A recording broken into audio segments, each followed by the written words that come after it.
అగ్రరాజ్యం America Iran మధ్య ఉద్రిక్తతలు మరోసారి పతాక స్థాయికి చేరాయి. సమస్యలను చర్చలతో పరిష్కరించుకుందామనుకున్న ప్రయత్నాలు ఆశించిన ఫలితాలను ఇవ్వలేదు. ఏప్రిల్ 22తో ఇరు దేశాల మధ్య ఉన్న కాల్పుల విరమణ ఒప్పందం ముగియనుండగా మరోసారి యుద్ధ మేఘాలు కమ్ముకుంటున్నాయి. కాల్పుల విరమణ తర్వాత ప్రపంచం ఏ విధమైన పరిణామాలను చూడబోతోంది? చర్చలు ఎందుకు విఫలమయ్యాయి? రాబోయే ప్రమాదాల గురించి విశ్లేషకులు ఏం చెప్తున్నారు ఇప్పుడు చూద్దాం.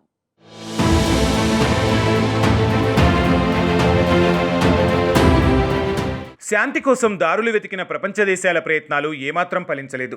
అమెరికా ఇరాన్ మధ్య చర్చలు జరపాలని అంతర్జాతీయ మధ్యవర్తులు చేసిన విన్నపాలను ఇరాన్ పూర్తిగా తోసిపుచ్చింది. సోమవారం రెండో దశ చర్చలు జరుగుతాయని అమెరికా అధ్యక్షుడు డొనాల్డ్ ట్రంప్ అధికారికంగా ప్రకటించినప్పటికీ ఇరాన్ ప్రతినిధులు ఎవరూ హాజరు కాలేదు.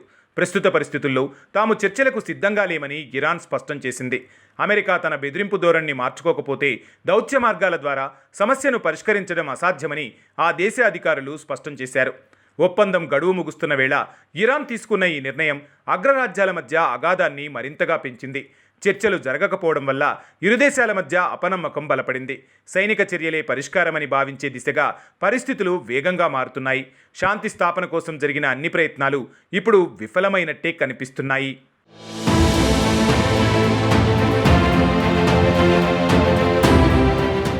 ఈ ప్రతిష్టంభనకు ప్రధాన కారణం అమెరికా తీసుకున్న కొన్ని నిర్ణయాలేనని ఇరాన్ తీవ్రంగా వాదిస్తోంది.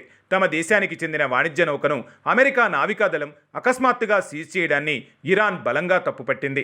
ఒకవైపు చర్చలకు పిలుస్తూనే మరోవైపు ఇలాంటి రెచ్చగొట్టే చర్యలకు దిగడం దౌత్యానికి విరుద్ధమని ఆ దేశం మండిపడుతోంది.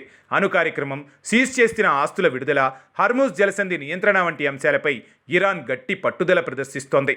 అమెరికా వైపు నుంచి స్పష్టమైన సానుకూల సంకేతాలు వస్తే తప్ప ఇస్లామాబాద్లోని చర్చా వేదిక వైపు అడుగు పెట్టబోమని ఇరాన్ కరాఖండిగా తేల్చి చెప్పింది. దీంతో దౌత్య వైఫల్యానికి దారితీసింది. ఇరాన్ వైఖరిని అమెరికా అహంకారంగా చూస్తుంటే అమెరికా విధానాలను ఇరాన్ తన సార్వభౌమాధికారంపై దాడిగా భావిస్తోంది.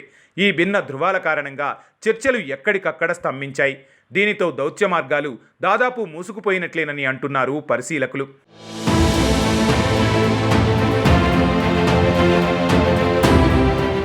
చర్చల వైఫల్యంతో పశ్చిమాసియా మరోసారి రణరంగంగా మారే ప్రమాదం కనిపిస్తోంది. ఏప్రిల్ 22 తర్వాత కాల్పుల విరమణ ముగియగానే ఇరు దేశాల మధ్య సైనిక ఉద్రిక్తతలు భయంకరంగా పెరిగే అవకాశం ఉంది. ఇప్పటికే ఇరు దేశాలు తమ బలగాలను అప్రమత్తం చేశాయి. యుద్ధం గనక మొదలైతే అది కేవలం రెండు దేశాలకే పరిమితం కాకుండా పొరుగు దేశాలను కూడా లాగే ప్రమాదం ఉంది. చర్చల కంటే దాడులే మార్గమని ఇరుపక్షాలు భావిస్తే భద్రతాపరంగా పరిస్థితి మరింత దిగజారడం ఖాయమని విశ్లేషకులు హెచ్చరిస్తున్నారు. గతంలో జరిగిన చర్చల విఫలం వెనుక ఉన్న రాజకీయ గందరగోళం ఈసారి భారీ విధ్వంసానికి దారితీసేలా కనిపిస్తోంది. సరిహద్దుల వెంబడి సేనల కదలికలు ఉద్రిక్తతలను పెంచుతున్నాయి. ఏ చిన్న పొరపాటు జరిగినా అది భారీ యుద్ధానికి దారితీసే సూచనలు స్పష్టంగా కనిపిస్తున్నాయి. ప్రాంతీయ భద్రత పూర్తిగా దెబ్బతినే దిశగా పరిణామాలు జరుగుతున్నాయి. సైనిక బల ప్రదర్శనలు ఎవరికీ తగ్గని స్థితిలో ఆయా దేశాలు ఉన్నాయి.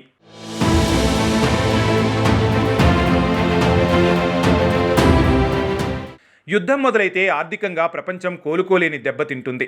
కీలకమైన హర్ముజ్ జలసంధి వద్ద రవాణా నిలిచిపోతే చమురు సరఫరాకు తీవ్ర అంతరాయం కలుగుతోంది. దీని ప్రభావంతో ప్రపంచవ్యాప్తంగా పెట్రోల్, గ్యాస్ ధరలు ఆకాశాన్ని తాకడం ఖాయం. ఇంధన కొరత వల్ల రవాణా వ్యవస్థ స్తంభించి వస్తువుల ధరలు విపరీతంగా పెరగవచ్చు.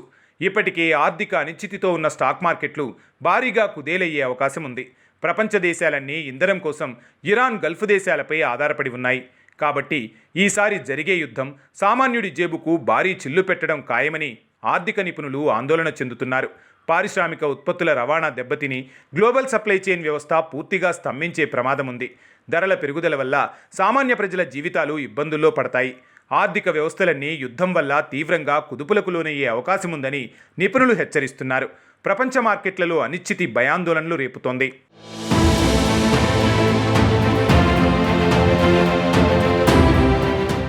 అమెరికా ప్రతినిధి బృందంలో ట్రంప్ అల్లుడు జారెడ్ కుష్నర్, ప్రత్యేక రాయబారి స్టీవ్ విట్కాఫ్ ఉన్నారు. పరిస్థితులు విషమిస్తే అమెరికా ఉపాధ్యక్షుడు జేడీ వాన్స్ స్వయంగా రంగంలోకి దిగే అవకాశం ఉంది. ట్రంప్ తన వ్యూహాలను నిరంతరం మారుస్తూ రావడం, ఇరాన్ తన పంతాన్ని వీడకపోవడం వల్ల శాంతి చర్చలు గాలిలో దీపంగా మారాయి. దీర్ఘకాలిక అస్థిరత ఏర్పడితే అది కేవలం ఆ ప్రాంతానికే కాదు, ప్రపంచ భద్రతకు కూడా పెనుసవాలుగా మారుతోంది. ఏప్రిల్ 22 తర్వాత ఈ దేశాలు తీసుకునే నిర్ణయాలే రానున్న కాలంలో ప్రపంచ గమనాన్ని నిర్ణయించనున్నాయి. యుద్ధం అంచున ఉన్న ఈ దేశాల మధ్య దౌత్యం గెలుస్తుందా లేక ఆయుధాలు నిర్ణయిస్తాయా అన్నది కాలమే తేల్చాలి. శాంతియుత మార్గాలను అన్వేషించడంలో విఫలమైతే అది మానవాళికి పెద్ద నష్టాన్ని కలిగిస్తుంది. భవిష్యత్తులో శాంతియుత జీవనం ప్రశ్నార్థకంగా మారుతుంది. అన్ని దేశాలు ఆందోళనతో ఈ పరిణామాలను గమనిస్తున్నాయి. యుద్ధం కంటే చర్చలే మేలని యావత్ ప్రపంచం కోరుకుంటుంది.